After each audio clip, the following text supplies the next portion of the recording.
ወቅቱ በቤተ ክርስቲያናችን አባቶቻችን እንደነገሩን ዘመነ ትንሣኤ ይባላል። ወይም ደግሞ ይሄ አምሳኛው በዓል እስከምናከብርበት ወይም በዓለ ዕርገትን እስከምናከብርበት ያለውን ይሄ ዘመነ ትንሣኤ ብለው አባቶቻችን ነግረውናል። ጥሩ ነው። እየበላችሁ እየጠጣችሁ ነው። ፊታችሁን ያስታውቃል። እልል ብላችሁ አመስግነው። መልካም። ዛሬ ዕለቱ እንግዲህ ቅዱስ ሚካኤል ወርኃዊ መታሰቢያ በዓሉ ነው። የጻድቁ አባታችን ኢትዮጵያዊ ጻድቅ የአቡነ ተክለ ሃይማኖት ፍስለተ አጽም እየተባለ የሚታሰብበት ዓመታዊ ክብረ በዓል ነው። የእናታችን የቅድስት ክርስቶስ ሰምራ እንዳልኳችሁ የእሷም ክብረ በዓል ነው። በዓሉ እጥፍ ድርብ ነውና እግዚአብሔር አምላክ በቅዱሳኑ እንድንጎበኝ እንድንታሰብ፣ በመላእክቱ ደግሞ ዕለታቸውን በማሰብ እንድንጠበቅ ፈቃዱ ስለሆነ ስሙ የተመሰገነ ይሁን።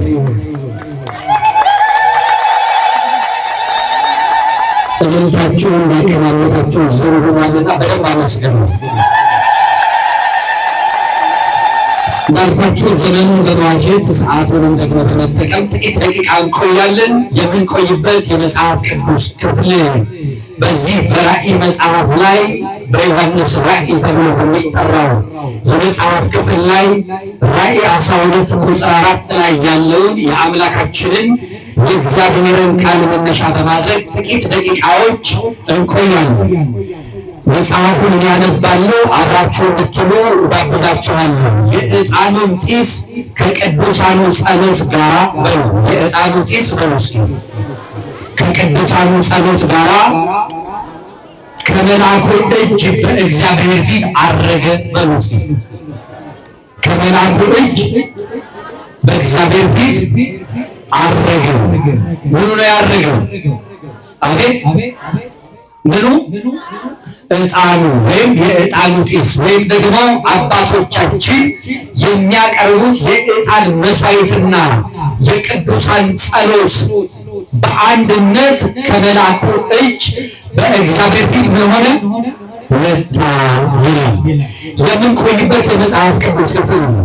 በእውነት መንፈስ ቅዱስ እዝነ ልቡናችንን ከፍቶ ሁላችን አድምጠን እንድንጠቀም ይርዳል። የሐር ነጋዴዋን የሊዲያን ልቡና የከፈተ መንፈስ ቅዱስ የእኛንም ልብ ከፍቶልን ከዚህ ከዓለም ጫጫታ ከደከምንበት ወጥተን የእግዚአብሔር የምንሆንበትን የእግዚአብሔርን ነገር እንድንሰማ እግዚአብሔር ጊዜና ሰዓቱን ይባርክልን። ብዙ ሰው ወደ ቤተ ክርስቲያን ይመጣል። መምጣት ጥሩ ነው።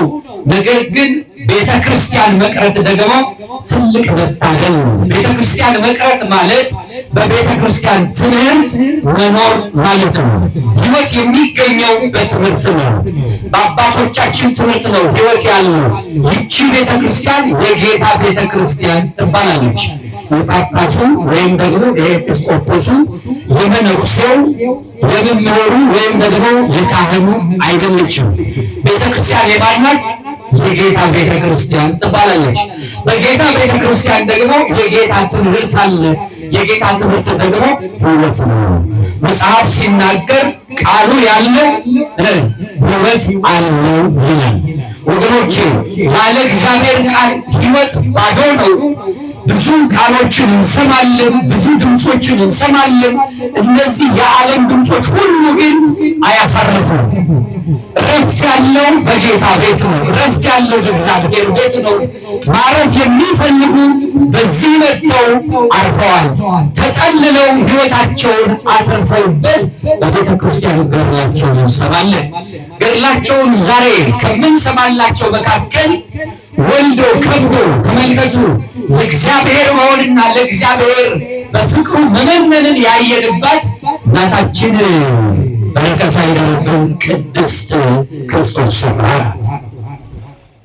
በጣም ብዙ ሰዎች ቅዱሳንን ስናነሳ ብልጫ ለማሳየት ወይም ቤተክርስቲያኗ በዕድሜ ረጅም ዘመን ስላስቆጠረች ብዙ አባቶች በዚህ ስለቆዩ የነጥብ ማስጣል የቁጥር ብልጫ የሚመስላቸው ሰዎች አሉ። በፍጹም እንደዛ አይደለም። እኛ ቅዱሳን ያልሰበኩት ኢየሱስ ስለሌለ ቅዱሳን ያልሰበኩት ኢየሱስ የለም። ቅዱሳን የማያውቁት ኢየሱስ የለም። ልበሉ። ቅዱሳንን ደግሞ በምድር ላይ እንዲያበሩ ራሱ ክርስቶስ እንዲነበብባቸው ጸጋውን አሳድሮ የዓለም ጨው የዓለም ብርሃን ብሎ ደግሞ ወደ ዓለም የላካቸው ማን ነው? ማን ነው? ራሱ ክርስቶስ ነው። ቅዱሳንን ማየት ክርስቶስን ማየት ነው። በቅዱሳን ቃል ኪዳን መታመን በክርስቶስ ኢየሱስ ቃል መታመን ነው። በቅዱሳን ላይ ኪዳን ያስቀመጠ ማን ነው? ራሱ ክርስቶስ ነው። ወገኖች እንዳንሸወድ። ዓለሙ በጣም ብዙ ድምፅ አለው ብያቸዋለሁ። ወንጌል ተሸክመው ግን ከሀሳቡ የተለያዩ የማያስተውሉ በጣም ብዙ ሰዎች አሉ። እኛም ደግሞ ይሄን ድምፅ በመስማት እንዳንሸወድ እውነተኛዋን ቤተክርስቲያን ትምህርቷን ሰምተን በቤተክርስቲያን ትምህርት አትርፈን 30 እና 60 ዓመት ያማረ ፍሬ እንድናፈራ ፍኖታቸውን እንድንከተል አብነታቸውን አሰራቸውን እንድንይዝ አብነቱ ነው የተቀመጡ እንደ ደመና የከበቡ ቅዱሳን አሉ። ከነዚህ ቅዱሳን መካከል ኢትዮጵያዊ ጻድቅ አቡነ ተክለ ሃይማኖት ናቸው። በእነዚህ ቅዱሳን ቃል ኪዳን መጠበቅና መታመን መታደልና ከመታደልም ባለፈ ደግሞ መመረጥ ነው። ያልተመረጠ በእግዚአብሔር ያልታሰበ የእነዚህም ቅዱሳን ሕይወት ሊኖር ወይም ሊቀበል አይችልም። ወገኖቼ ከእነዚህ ቅዱሳን ጋር ህብረት እንዲኖረን የጻድቃንን ስም አስበን በስማቸው ጥሪ ቀዝቃዛ ውሃ ሰጥተን እንድንጸድቅ የመረጠን የመንግስቱ ወራሽ እንድንሆን ያደረገን የአባቶቻችን አምላክ ነው። ስሙ የተመሰገነ ይሁን። አመስግኑት። ግድ የላችሁም፣ ግድ የለም። ይህን ሰዓት ለእርሱ ስጡት። 24 ሰዓት የምንደክምባቸው ብዙ ሰዓቶች ብዙ ቀናት አሉ። ነገር ግን አላተረፍንም። እረፍት የለም ወገኖቼ፣ የማንጨንቅበት ጉዳይ የለም። በየቀኑ ነገሩን ጨመረ እንጂ ቀነሰ የሚል ነገር አንሰማም። ግድላችሁ በጥቂቱ ባርኮ የሚያኖር እግዚአብሔር አለ። በሱ ተስፋ እንዳትቆርጡ። እሱ ተስፋ የሚደረግበት አምላክ ነው። ተስፋ አይቆረጥበትም።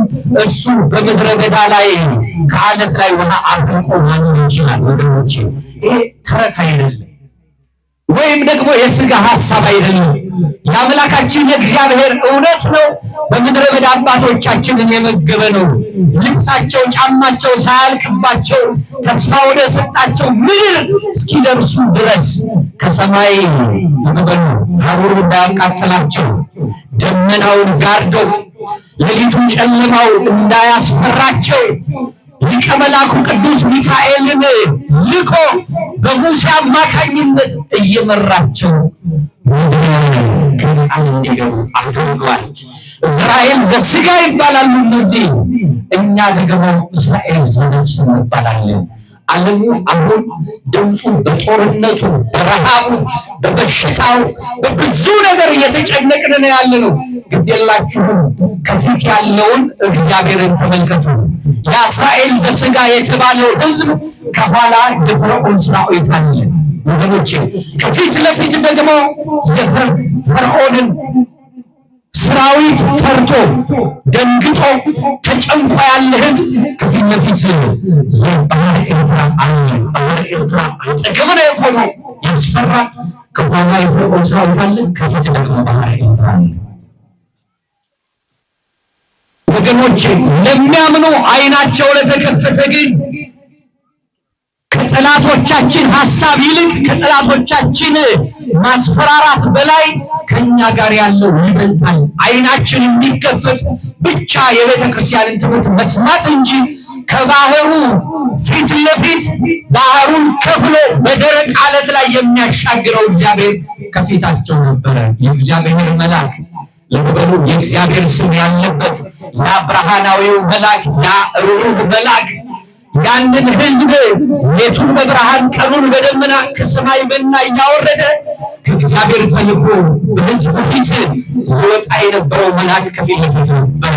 ይህ ደግሞ መጋቢ ቅዱስ ሚካኤል ተብሎ ይጠራል። ዛሬ ለተቀኑ ነው። ይሄን መልአክ ነው የምናከብረው። አሁንም ይሄ መልአክ ደግሞ ይገርማችኋል፣ በሚያስጨንቀን ነገር ላይ ሁሉ ከጠራን ፈጥኖ ይደርሳል። የእግዚአብሔር መልአክ ነው፣ ብርሃናዊ መልአክ ነው። እስኪ አክብሩት ሁላችሁ። አክብሩት። ስለዚህ ባለራእዩ ቅዱስ ዮሐንስ እንዲህ ብሎ ተናገረ። የዕጣኑ ጢስ የቅዱሳን ጸሎት ጋር ከመልአኩ እጅ በእግዚአብሔር ፊት መጣ አለ። ወገኖቼ ቅዱሳን መላእክት ከእግዚአብሔር ምሕረት ይዘው ይመጣሉ። የእግዚአብሔር ምሕረት ይዘው ወደኛ ይመጣሉ። ደግሞ የኛ ልመና ደግሞ ይዘው በእግዚአብሔር ፊት ይቆማሉ። ብዙ ሰው ክርስቶሳውያንን የሚሉ መጽሐፍ የያዙ ቅዱሳን መላእክትን የሚቃወሙ ከእግዚአብሔር ምሕረት ብቻ ይዘው ይመጣሉ። ነገር ግን ከኛ ልመናችንን አያሳርጉም፣ ጸሎት ልመና ከእግዚአብሔር ፊት አያደርሱም ብለው ሐሰትን የሚናገሩ ሰዎች አሉ። መጽሐፉ ግን እንዲህ ነው የሚለው። ወገኖቼ መላእክት እጅ አላቸው። የመላእክት ይታያሉ። መላእክት ቅርጽ አላቸው የላቸውም። ረቂቃን ናቸው፣ እሳታውያን ናቸው፣ መናፍስት ናቸው። ነገር ግን አገልግሎታቸው ሲገለጽ በመጽሐፍ ቅዱስ ላይ በተለያየ መንገድ ለአባቶቻችን ቅዱሳን መላእክት ተገልጠዋል። ሰዎች ሊረዷቸው በሚችሉት መንገድ መላእክት ለሰዎች ይገለጣሉ። ይሄ አገልግሎታቸው ነው። ከዛም ደግሞ የመላእክቱ አገልግሎትና ተጋድሎ ከዘፍጥረት እስከ ራእይ ድረስ ተገልጧል። ወገኖቼ ጌታችን ኢየሱስ ክርስቶስን መስበክ ማለት የክርስቶስ አገልግሎት ከመላእክት የተለየ አይደለም። ለምን ቢባል መላእክት ያልነገሩን የእግዚአብሔር አገልግሎት የለም። የጌታን ሕይወት በዚህ ምድር ላይ በስጋ ማርያም የተገለጠበትን ዘመኑ በስጋ ዘመኑ ያለውን ስንመለከት ከብስራቱ እስከ ዕርገቱ ድረስ ልብ በሉ የነገሩን መላእክት ናቸው። ብስራቱን የነገረን መልአኩ ቅዱስ ገብርኤል ነው። እመቤታችን ቅድስት ድንግል ማርያምን ከሦስቱ ቅዱስ አንዱ ቅዱስ ከሦስቱ አካል አንዱ አካል አካላዊ ቃል በልዩ አካሉ ከሷ ከስጋዋ ስጋ ከነፍሷ ነፍስ ከፍሎ በተዋሂዶ ከብሮ ልበሉ በተሐቅቦ የተገለጠውን ጌታ እንዴት እንደሚገለጥ የነገሩን መላእክት ናቸው።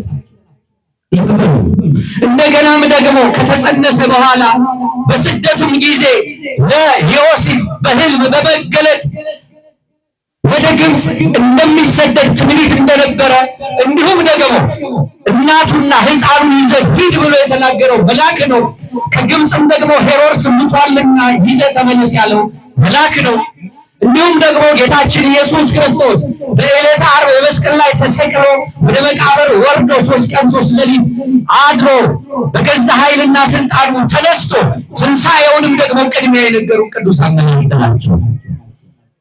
ያዘኑትን የፈሩትን ሴቶች እናንተ ሴቶች ወይም ደግሞ እናንተ ስለምን ታዝናላችሁ? የክብርንስ ጌታ በዚህ ስለምን ትፈልጋላችሁ?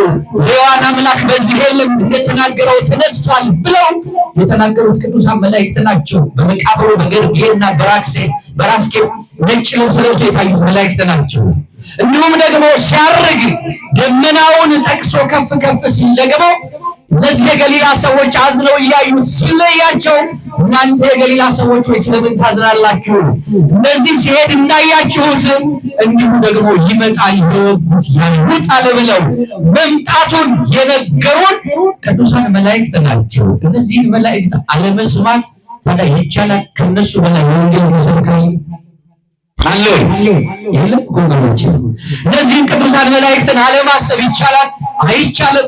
እኛ በዚች ቤተክርስቲያን ሆነን ሰውና መላእክት አንድ ላይ ምስጋና ያመሰገኑባት ቤተልሔምን በማሰብ ጌታ ሲወለድ ይቺ መላእክትና ቅዱሳን ባጸደ ሥጋ ያሉና ባጸደ ነፍስ ያሉ ቅዱሳን እንዲሁም ደግሞ ሞት የሌለባቸው ሞት የማያውቃቸው መናፍስት ወይም ደግሞ የብርሃን መላእክት የሆኑ በምስጋና የማያርፉ ህብረት በሚያደርጉባት ቤተክርስቲያን ያለ ነው። አሁን እነ ቅዱስ ጴጥሮስ ቢመጡ የሚሰለሟት ቤተክርስቲያን የጌታ ትምህርት ያለባት አገልግሎቷ ሳይቋረጥ ሰንሰለቷ ሳይበጠስ እስካሁን ድረስ ሲኖዶሳን መንፈስ ቅዱስ እየመራው ያላት ቤተክርስቲያን ነገም ደግሞ እስከ መጨረሻው የምትቀጥል ቤተክርስቲያን ጌታ እስኪመጣ ሙሽራ ናትና ተዘጋጅታ ሙሽራውን የምትጠብቅ ቤተክርስቲያን ውስጥ ያላችሁ እንዳትደነግጡ፣ በልባችሁ ውስጥ መዛል እንዳይመጣ ኑፋቄ ወደ እናንተ እንዳይቀርብ ወገኖቼ፣ በዚህ ዘመን እጃችሁ ላይ ባለው በስማርት ስልክ እቤታችሁ ምንፍቅና ይመጣል። ይሄንን በመስማት ልባችሁ እንዳይዝልባችሁ። ይህች እውነተኛ ቤተክርስቲያን ናት። የሰው ድካም እያያችሁ እንዳትደክሙ። ሲኖዶሱን የሚመራው መንፈስ ቅዱስ ነው። ሲኖዶሳውያኑ ሊደክሙ ይችላሉ፣ ምክንያቱም ሰው ናቸው፣ እንደኛ ስጋ ለብሰዋል፣ ድካም ሊታይባቸው ይችላል። ስለዚህ እገሌ ደከመ በሚል ሲኖዶሱ እንዲሆነ ብላችሁ በመንፈስ ቅዱስ ላይ የመታወቂያ ቃል እንዳታወጡ ተጠንቀቁ። በጣም ብዙ ትውልድ በዚህ ዘመን ከፍ ብሎ ጳጳሳትን ሲናገር ትመለከታላችሁ። መንፈስ ቅዱስን ነው የሚናገረው ወገኖቼ። እዚህ የተሾመው ካህን በዕድመተ ርድ ተጭኖበት በጳጳሱ ነው የተሾመው። እዚህ ያለውን ዲያቆን አሁን አቁመን ክህነቱ ከየት እንደሆነ ብንቆጥር ቅዱስ ጴጥሮስ ጋር መድረስ እንችላለን፣ ሰንሰለቱ ሳይበጥስ ማለት ነው። ስለዚህ ቃል ኪዳኑ ምንድነው? በዚህ በማቴዎስ ወንጌል ምዕራፍ 28 ቁጥር 19 እና 20 ላይ ስትመለከቱ ጌታችን ኢየሱስ ክርስቶስ እጁን ጭኖ ሐዋርያትን እፍ ብሎ ወደ ዓለም መላካቸውን እንመለከታለን። ወደ ዓለም ሁሉ ሂዱ፣ ወንጌልን ለፍጥረት ስበኩ፣ በአብ በወልድ በመንፈስ ቅዱስ እያጠመቃችሁ ደቀ መዛሙርት አድርጓቸው ካለ በኋላ ያልኳችሁን እንዲያደርጉ አድርጉ ካለ በኋላ እስከ ዓለም ፍጻሜ ድረስ ከእናንተ ጋር ነኝ። ይሄ እግዚአብሔር ቃል ነው ወገኖች። ይሄ እኮ ቃል ኪዳን እኮ ነው። ይሄ እኮ መሐላ ነው። አዲስ ውል እኮ ነው። ይሄ የሰው ስምምነት አይደለም። ይሄ ክህነት ከሰው የመጣ አይደለም። ስለዚህ እስከ ዓለም ፍጻሜ ድረስ ከእናንተ ጋር ነኝ ማለት አሁን ጴጥሮስ አለ ባጸደ ሥጋ አለ ባጸደ ሥጋ የለም። ግን በተሰጠው ስልጣን አሁን ጴጥሮሳውያን ካህናት አሉ። ስለዚህ ይሄ እስከ ዓለም ፍጻሜ ድረስ የቤተ ክርስቲያኗ ቁልፍ ነው። ይሄ ተመሳሳይ ቁልፍ የሌለው ማንም ሊቀርጸው የማይችል ቁልፍ ነው። ቤተ ክርስቲያኗ የምትከፈትበት የምትዘጋበት ቁልፍ ማለት ክህነት ነው። ስለዚህ ለክህነት በጣም ጥንቃቄ ማድረግ ያስፈልጋል ወገኖች። በ24 ሰዓት ውስጥ የንስሐ አባት ይዞ መኖር ያስፈልጋል። አለበለዚያ ይኸውላችሁ ሌባው ዘራፊው ሊሰርቅ ይገባል እንደተባለ ዲያብሎስ ነው የሚዘርፋችሁ። አሁን ብዙ ምዕመናን አይታችሁ ከሆነ አጥማቂያን ይጭሙታል እንደፈለጉ። የቤተክርስቲያን ትምህርት ለይቶ ባለማወቁ ምንድነው የቤተክርስቲያኗ ስርዓት የሚያስተምረው? ካህን ባለበት ጸበል አለ፣ ጸበል ባለበት ካህን አለ ወገኖች። ትክክለኛ ካህናት